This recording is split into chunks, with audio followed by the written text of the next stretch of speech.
Guest alone, and not those of Vic Canellis Media Group, its parent, affiliates, or stations. VCMG Live is not responsible for any content, information, or opinions expressed. User bears full responsibility for their reliance on such content, information, or opinions. Amp2.tv presents You and Your Doctor, teaching you to live a longer and healthier life.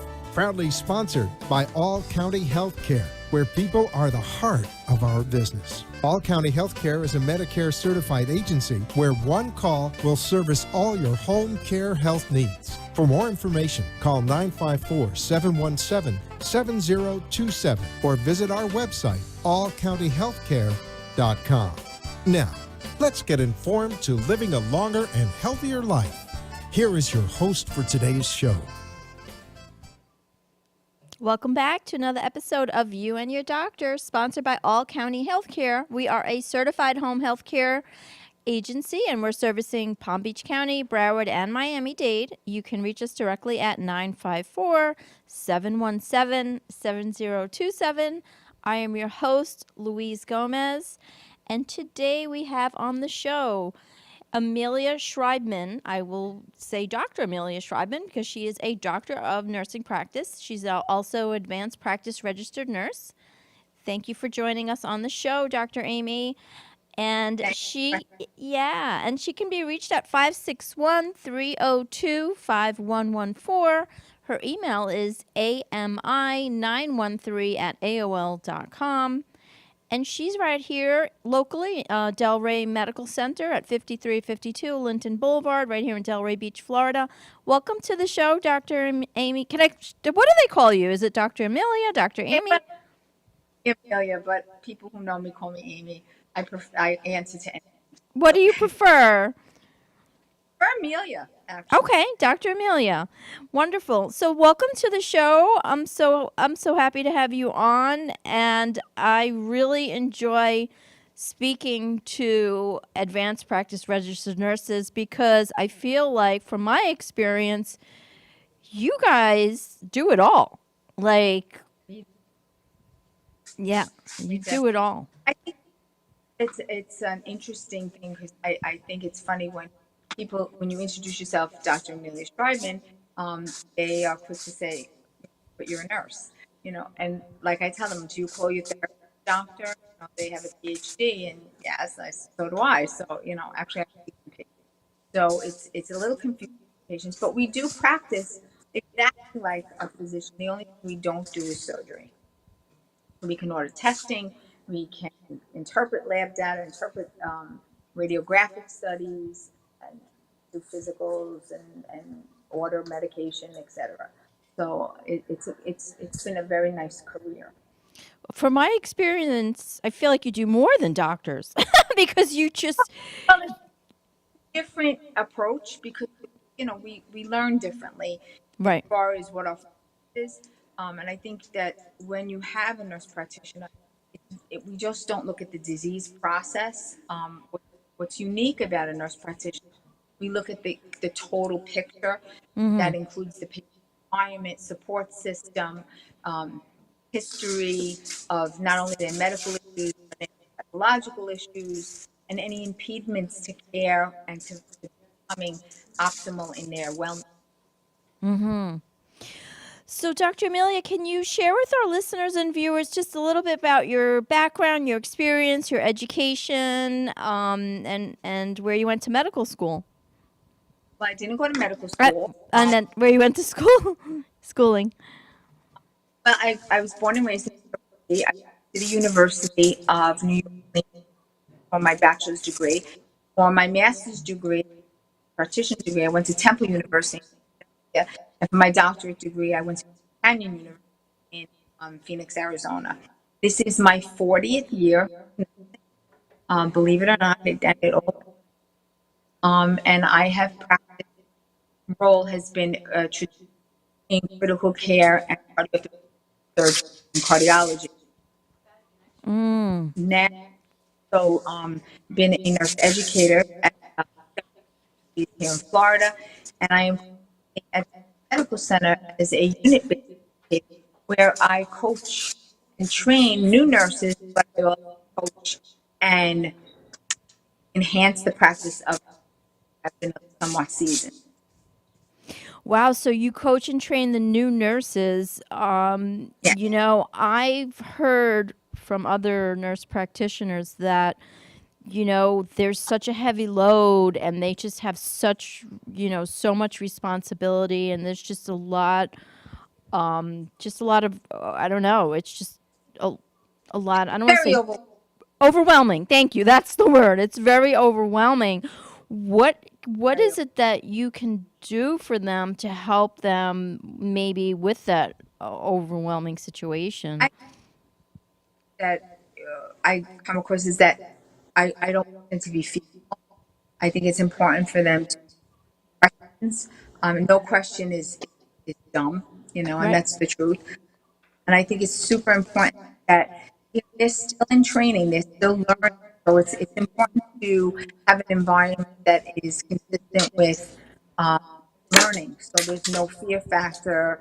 It's more of a coach situation. I think that that's what's important. You want to pure environment of learning, and I think that that's the key to any. Somebody feels safe with you as their teacher, they're able to learn a lot more. And the big things that you try to teach them, and the time management issues that nurses face. Mm. And what is it that you can, through your years of experience, what is it that maybe you can teach them that would help them, I guess, ease the process of, you've been doing this for X amount of years. What kind of good coaching advice do you give them? They just sit with them and say you have to take 1 minute sometimes, and you have to, have to look at the room and decide what is your priority. I think that that's really important. Mm-hmm. And patients on a medical surgical floor, you have to prioritize what needs to be done first. And I think that that's huge. The biggest thing I like for them to understand that these people are going to return to the community, and we want to get them not only to their optimal state of wellness, but we want to get them to be as independent as possible as well regarding their care. Because we really believe that when patients participate in their care, they do so much better because they take ownership. That is so true. I love how you phrase that. When patients participate in their care, then it just makes it, I guess, a lot easier for everyone. What is let me ask you, what is the age range of the patients that you treat, that you see? Currently, it's 18 till end of life. Oh, wow. But usually outpatient, 13 till end of life. Mm, yeah. What is, because The you've wide, had, go ahead, I'm sorry. no, I said wide range. There's definitely Yeah. a wide range. I was going to say you do have a wide range. Is there any type of age or demographic or type of range that you prefer more than another? Is there any preference that you have? Is it with seniors or Uh, youngers? I'll be honest with you. I enjoy my patients. I enjoy getting to know them. Each and every one is very, very unique. I think that's another thing that we don't just treat the diagnosis, we treat the patient. And I think people forget that there's a patient and a human behind the diagnosis.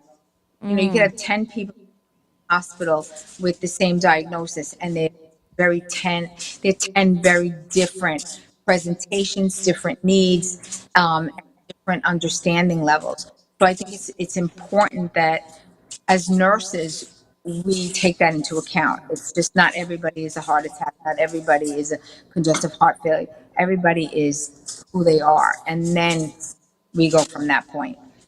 I like that explanation. Thank you for that.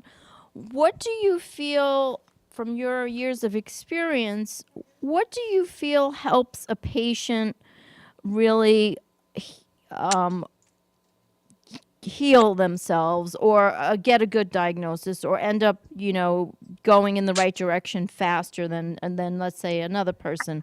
I Are there any components? Yeah, I think it's important that as a practitioner, we listen to what our patients have, Mm, simply because when you listen, you hear different things, you hear nuances that are very important to the patient's care. And you learn what's very important to a patient. You have to take in the cultural aspect of someone. You have to take in their social mores, their social situation. These are all compounding factors that make or break a patient and how you treat them. Wow, that makes sense. And what about patients that have the support from the family versus another patient who doesn't have that moral support from the family? Maybe their family is, in another state, or they're not, close by. How does that play into the role of them? It's difficult when you have, particularly the elderly, we actually use the term orphans, because they're here and they're by themselves, and they're either their siblings or their children are among them. And it's usually, we see that a lot with the elderly. So that's a difficult thing, and oftentimes they are not in a position to make decisions because they are not to do so. So we're very fortunate, very strong case management, charge planning team at Doe, who really help facilitate the best outcomes for these patients when they have to go back. So we don't go alone, which is nice. I never heard that terminology before, and when you said it, it just hit me like a ton of bricks. Elder orphans. I mean, I've never heard it put like that, but now that you're saying that, it's strikingly, it's just struck me, and it's sad because, like you said, maybe their family has passed on or they're moved, to another state.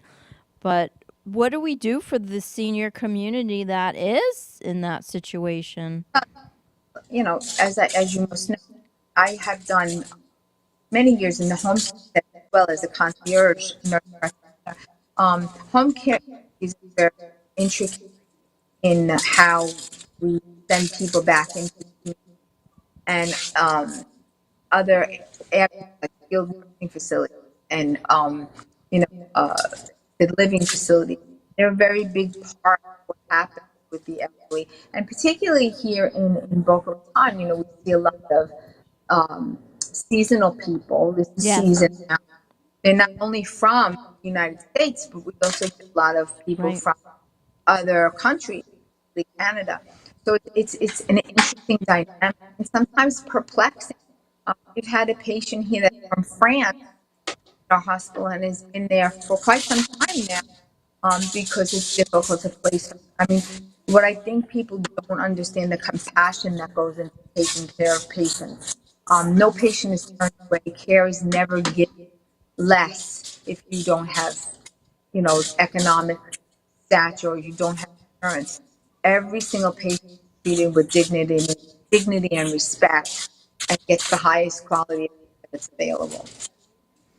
Yeah, I appreciate you saying that because, so many people have a fear of, maybe going to the doc or going and, ending up in a hospital, for whatever story or reason they make up in their mind. But it's so reassuring to know that you being on the front line and you're coaching your nurse practitioners to really look at the patient as a patient, and like you said, not as a disease, not as the heart attack, not as the, whatever their diagnosis is.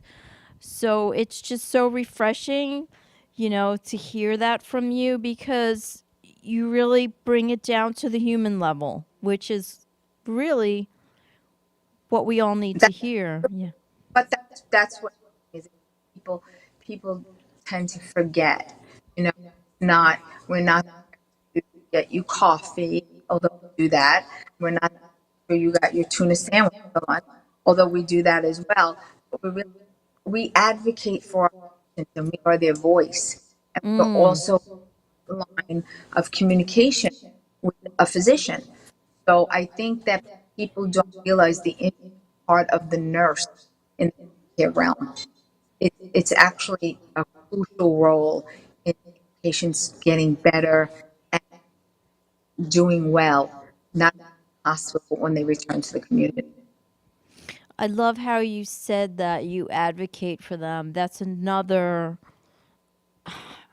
another feather in your cap, because it's like that's not, it just shows, like I said, you're advocating for their humanity, and it's not, something that you learn in a textbook. It's something that you learn, I would imagine, from doing the job and just having that desire to want to go into this industry. Dr. Amelia, we're going to take a real quick commercial break. We'll be right back. Alrighty. Thank you.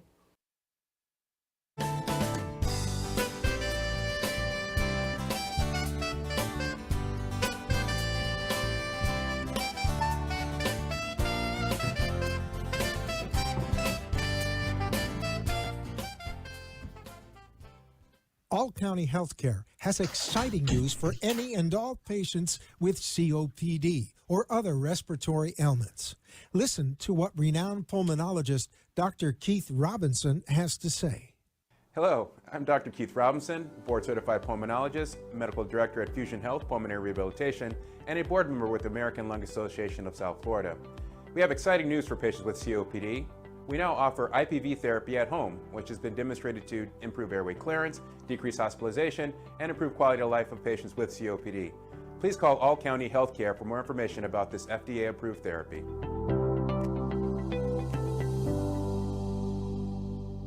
For further information, call All County Healthcare now at 954-717-7027. That is 954-717-7027, or visit our website at allcountyhealthcare.com. You can also find us on Facebook, YouTube, Twitter, Instagram, and LinkedIn. Remember, All County Healthcare always puts the patient's needs first. You are listening to You and Your Doctor, Living Longer and Healthier, an informative show that helps you find answers to questions you always wanted to ask but did not have that somebody that could make a difference in your life.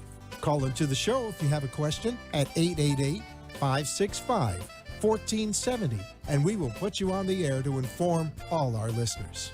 Now, back to our show. Thanks for tuning back in. I'm with All County Healthcare, so we are a certified home healthcare agency. Please call us at 954-717-7027. We are in Palm Beach County, Broward, and Miami-Dade. Take that number down if you know anybody who needs our services. And we are with Dr. Amelia Shreibman, who is a doctor of nursing and adult nurse practitioner. She's right here at Delray Medical Center, 5352 Linton Boulevard, Delray Beach, Florida. You can reach her at 561-302-5114, and her email is ami913@aol.com. And I really just want to say really quickly about Delray Medical Center. I had a dear friend of mine who was admitted into Delray Medical Center. I would honestly say was the best care that I've ever seen, and unbelievable, bar none. So I'm so blessed that we have the services right here locally. So Dr. Amelia, thanks for coming back on. My pleasure. Yeah, I mean, you're really in such a great, I can't speak highly enough of where you're at. I mean, it's the number one, I think it's like the number one trauma center. From a one center here in South Florida, and we cover a great deal of services, not only trauma, cardiac and cardiothoracic surgery, vascular surgery. It's just a wonderful place to be a part of. They are very solid and welcoming part of the community here. Absolutely. World-class service, world-class people that work there, and we just appreciate everything that you do, and for all the professionals that work there. We really do appreciate that. I think we were discussing a little bit about trying to remember what we were discussing. We're Yeah. about how nurses advocate for their patients, Oh, and yes. I think people, the focus of becoming a nurse is not so much in the cure, but in the care. And it's very difficult to quantify how caring helps, but without the care of a nurse, patients don't do well. So That's true. just It's so true. It's like you said, how do you quantify that? There's so much that you do and so many different, hats that you wear as far as like you saying you advocate for the patient. You really, find out about I mean just I know that as, a visitor, we run to you guys. We want to ask, I think that people fail to realize too. We, as a nurse, we are the greeters, we are the calmer downers, we are the advocates, we are the hand holders, we are all those things. We kind of have to bring joy to a situation that is not always joyful. Yeah. Yeah. And you do it very gracefully, I will say that. I know And I that. think we all do. I think we do. It's a profession of giving and understanding the human condition. And I think that it's vital in healthcare, particularly during the pandemic. We I really, was going to ask we, you that. I was just going to ask you that, Dr. Amelia. What happened? So how did what were you doing during the pandemic? Were you hands-on? I, I was actually not in the hospital setting at that time. I was doing out in the field. I was in home care at the time. A very different focus, but a difficult focus just the same. But I do have and colleagues who did work in the acute care environment. And in the beginning of the pandemic, it was devastation. Nobody knew how to. Right. So, got to take your hat off to the nurses because they were the ones there holding people's hands and contacting family and, gracefully um, helping people die with dignity. Yeah, that was just terrible. And it was just so amazing to see throughout the world. There were the nurses and the nurse practitioners. They were just doing it all. And, hats off to all of you who do that, because that was a total another level, not knowing what was going on and, how contagious it was. And every day you guys were out there doing your job, and, really do appreciate all that you do, as a, as a whole. So, Dr. Amelia, we have 2 minutes left. If you wanted to share with us last minute advice for anybody as a patient, or whatever you'd like to share on how, we can help heal a little bit better. I think we might have lost her for a minute. Oh, there you are. So we have 2 minutes left, Dr. Amelia. Can you share with us any kind of Briefly, I yeah. think that being a nurse is one of the most gratifying things, and is probably one of the best um, on the planet. We have been historically number one in the most trusted profession across the board. The only time that changed was in when 9/11 happened. The first response before we were number two. But for the last 30 years, we've been the number one trusted profession. So I think that's an important thing to know that, we're all in to do better. Yes. Thank you so much for your time. We have to wrap it up. We really appreciate you and all that you do. And you can reach her, Dr. Thanks. Amelia Shreibman, 561-302-5114. Thank you, everybody, for tuning in, and we will see you next week for another episode of You and Your Doctor. Take care and have a happy new year to everybody.